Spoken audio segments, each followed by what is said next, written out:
It started with a single photograph. Megan found it tucked between the pages of an old family album, one she hadn't seen in years. The glossy print was dated, colors slightly faded, yet the details were vivid enough to summon memories she thought she'd buried. It was a family portrait taken in their living room, everyone smiling stiffly, lined up like dolls on display. Her grandmother, a wiry woman with piercing eyes and a perpetually furrowed brow, sat at the center of the group. Megan's grandmother had passed away 10 years ago. Megan turned the photo over and saw the date scrawled in her grandmother's handwriting. Thanksgiving, 2013. Something about the picture tugged at her. It wasn't the smiles or the awkward posture. It was the shadows. Her grandmother's shadow, stretched unnaturally long behind her, seemed off, almost as if it curved inward, bending toward the others in the photo, like it had a life of its own. She dismissed it as an artifact of the camera, a trick of the light. She had no reason to think otherwise. But then, her phone buzzed. It was her brother, Liam, sending her a picture. The same family portrait. Only this time, her grandmother wasn't in it. The image was identical in every other way. The crooked picture frame in the background, the worn-out armrest of the couch, even the way Megan's father's tie was slightly askew. But in this version, there was no trace of her grandmother. No stern gaze, no crooked shadow, nothing. Megan felt a chill crawl up her spine. She called Liam immediately, her voice tight with unease. "Hey, where did you get that picture?" she asked, trying to keep her voice steady. "Found it in Dad's attic," Liam replied. "Why?" Megan hesitated, gripping her phone so hard her knuckles turned white. "Did you notice anything strange about it?" "Strange how?" She couldn't explain it. "I'll call you back." She hung up before he could press further, staring down at the photo in her hand. Her grandmother's shadow seemed to ripple now, like heat waves rising from asphalt. She blinked, and for a fleeting second, she thought she saw movement in the photo, a subtle shift in the shadow's contour. Megan laughed nervously, shaking her head. She was letting her imagination get the best of her.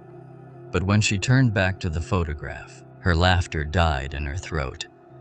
Her grandmother's shadow was no longer just a smear of darkness on the wall. It was standing behind her. She dropped the photo as if it burned her skin. The air in the room felt heavier, the kind of oppressive weight that pressed against her chest and made it hard to breathe.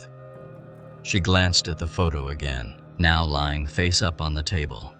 Her grandmother's figure was still there, shadow intact, but Megan swore the old woman's head had turned ever so slightly in her direction. Megan backed away from the table, her heart pounding so hard it echoed in her ears. Her rational mind screamed for an explanation, an optical illusion, a trick of the light. But deep down, something primal whispered that she was no longer alone. She grabbed her phone and called Liam again, her trembling fingers struggling to press the buttons. "Liam, something's wrong with the photo," she said the moment he answered. "I'm serious. It's changing." Liam sighed on the other end, sounding more annoyed than concerned. "Megan, you've always been weird about Grandma.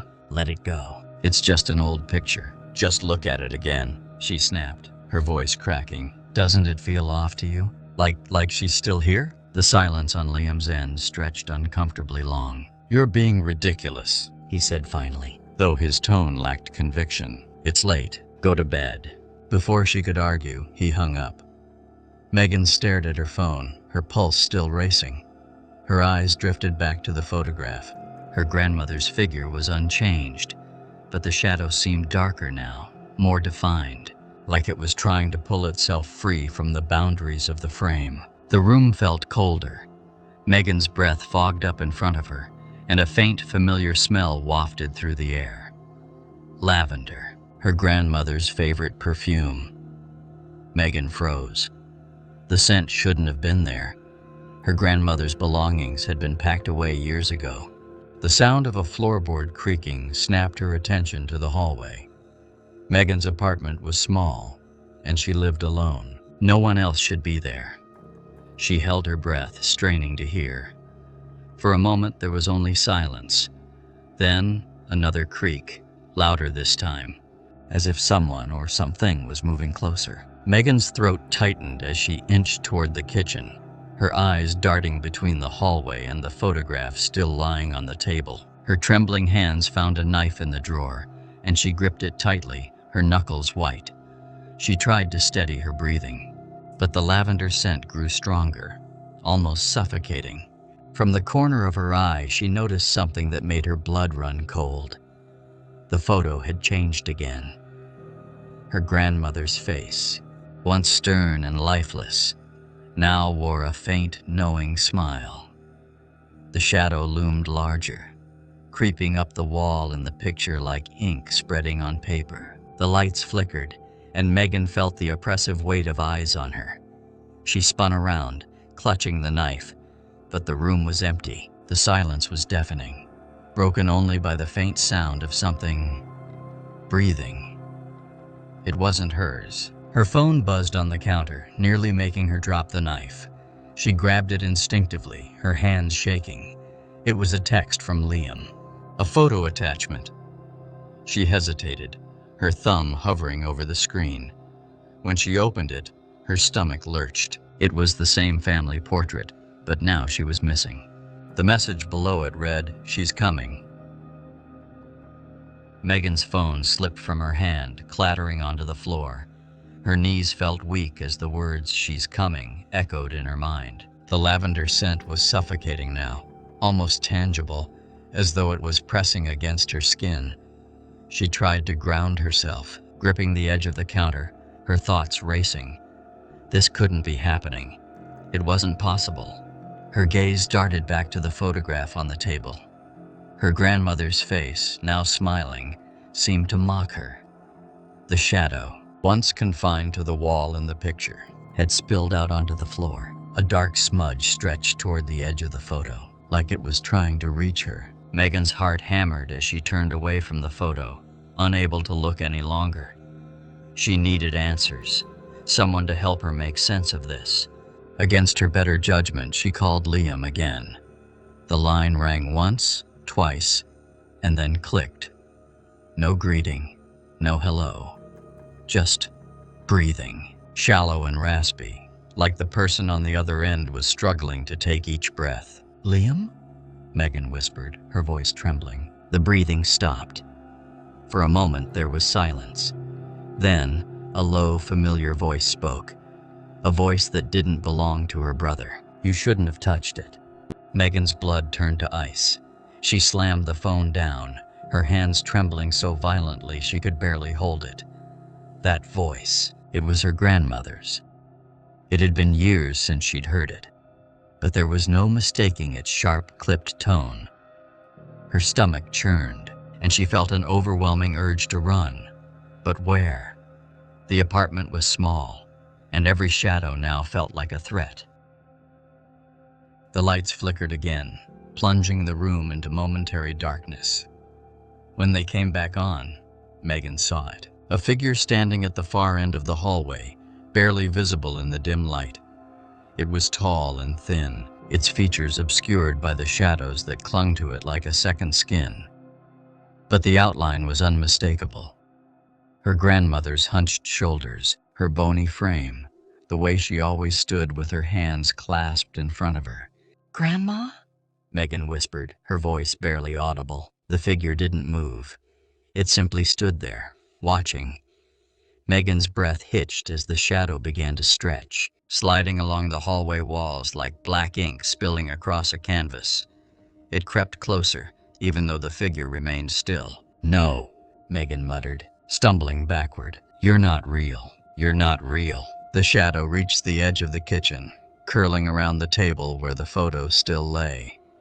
Megan's eyes flicked to the picture, and she gasped. Her own reflection in the glass of the frame was no longer her own. Instead, it was her grandmother's face staring back at her, lips curled into a sinister grin. The shadow surged forward, and the lights went out completely. Megan screamed, dropping the knife as icy fingers brushed against her arm. She scrambled backward, groping for anything to hold onto, but her foot caught on something and she fell hard onto the floor. From the darkness, her grandmother's voice whispered, soft and cold, "You shouldn't have touched it. Now you'll stay with me." Megan's body was paralyzed with fear as the darkness swallowed her whole. She couldn't see anything, only feel the oppressive cold creeping over her skin like frostbite. Her breathing came in short, ragged gasps as her grandmother's voice echoed in the void, each word twisting deeper into her mind. "You always were curious, Megan, always digging where you shouldn't." Megan scrambled backward on the floor, her hands searching frantically for anything solid, anything that could anchor her to reality. Her fingers brushed against the photograph, cold and slick as ice. Against all reason, she grabbed it, holding it close like a talisman. "Stop!" Megan shouted into the darkness. "You're not real. You're gone." A sharp, guttural laugh reverberated around her, shaking her to the core. "Oh, Megan," the voice purred, dripping with malice. "I never left." The shadows began to shift, swirling around her like a living thing. They coiled and writhed, taking shape, long fingers, hollow eyes, a skeletal frame. The figure emerged slowly, her grandmother's familiar face stretched and distorted, her smile unnervingly wide. "You think the dead stay quiet?"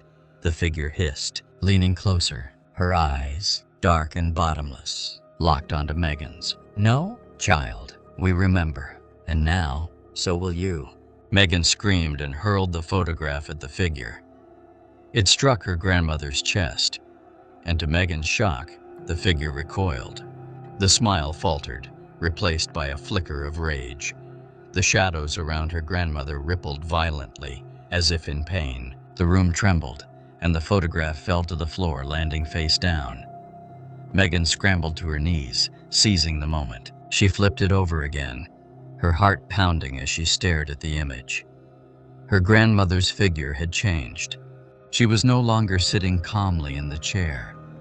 Now her body was twisted, her face turned away, the shadow behind her writhing unnaturally. Megan's hand shook as she gripped the edges of the photo.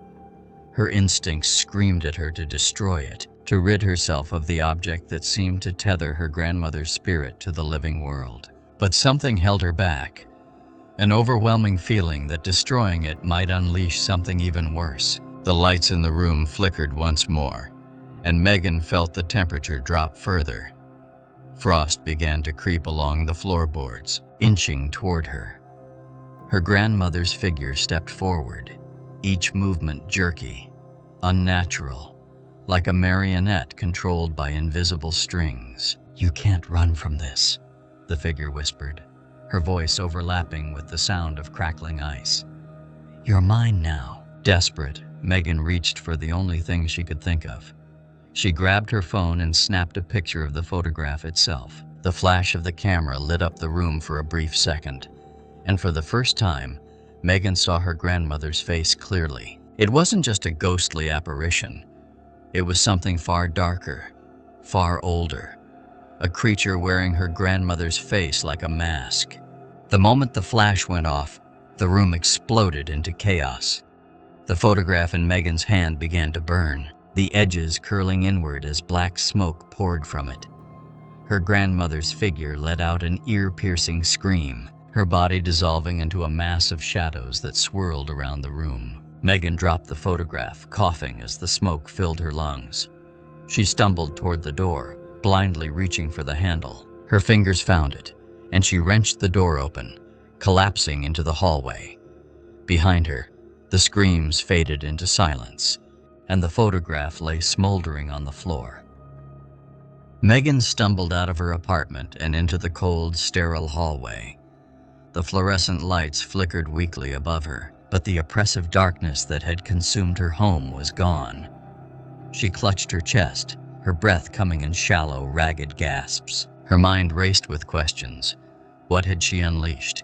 Was it truly over? She glanced back at the door, its surface appearing disturbingly ordinary. No smoke seeped through the cracks. No shadows moved beneath it. Everything was still, too still. Megan felt an uneasy weight pressing against her, as if the air itself was holding its breath. Her phone buzzed in her pocket, the sudden vibration startling her. She fumbled to pull it out, her fingers trembling. The screen displayed a text from an unknown number. She hesitated, dread pooling in her stomach before tapping to open it. It was a photo, the same family portrait, but this time, Megan was the only one in it. Her heart froze. Everyone else, her parents, her brother, even her grandmother, was gone. The background remained unchanged, the same worn-out couch and crooked picture frame, but she stood alone, her face eerily neutral, her eyes staring straight ahead. And there, in the corner of the photo, was the shadow. No longer attached to anyone, it had spread like a stain, dark and foreboding, curling toward her figure as if to consume her. A second text came through. The message was simple: "You can't escape family." The phone slipped from her hands, clattering to the floor. Megan backed away, her mind screaming for her to run, but her legs felt rooted in place. The faint scent of lavender returned, stronger now, more suffocating than ever. She covered her mouth and nose, but it was no use. The hallway lights dimmed, flickering erratically as a low, guttural hum filled the air. Megan turned, hoping to see someone, anyone, who could help her. The hallway stretched impossibly long, the doors on either side seeming to melt into the shadows. Her chest tightened with panic as she realized she was utterly alone. Then she heard it. The sound of footsteps, slow, deliberate, growing louder with each step. Megan spun around, her heart pounding like a drum. At the far end of the hallway, a figure emerged. Thin, frail, and hunched. It moved with an unnatural grace, its bare feet soundless against the floor. Even from a distance, Megan could make out the features. Her grandmother. The figure stopped, tilting its head unnaturally, as if studying her. Then, it raised a bony hand and pointed directly at Megan. "No," Megan whispered, shaking her head violently. "You're not real. You're not real." The figure didn't move, but the shadow beneath it began to stretch, slithering along the floor like black tendrils. They crept toward Megan, slow and deliberate, wrapping around her feet before she had a chance to react.